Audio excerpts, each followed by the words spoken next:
અંકલેશ્વરથી પાનોલી વચ્ચે 12 કિલોમીટર લાંબો traffic jam સર્જાયો હતો. સુરતથી વડોદરા તરફ જતી લેન વર્ષો બાદ સજ્જડ જામ જોવા મળ્યો.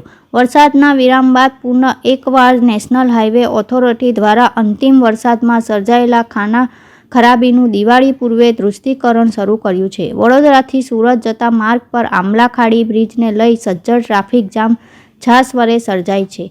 જોકે મંગળવારની રાત્રિના વર્ષો બાદ સુરતથી વડોદરા જતી લેનમાં સજ્જડ ટ્રાફિક જામ જોવા મળ્યો હતો. ખરોડ અંડરપાસ બ્રિજના સમારકામમાં સાથે હાઈવે પર શરૂ કરવામાં આવેલ પેચવર્ક અને સમારકામને લઈને ધામરોડથી ખરોડ ચોકડી પાસે સુધી અને ત્યારબાદ પાનોલીથી અંકલેશ્વર રાજપીપળા ચોકડી સુધીનો 12 કિલોમીટર લાંબો ટ્રાફિક જામ સર્જાયો હતો, જે અમરાવતી બ્રિજ પાસે પણ પૂર્ણ અટક્યો હતો.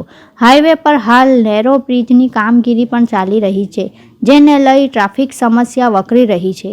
રાત્રિના શરૂ થયેલ સજ્જડ જામ 12 કલાક જોવા મળ્યો હતો, જે સવારે પૂર્ણ કાર્યવંતી થયો હતો.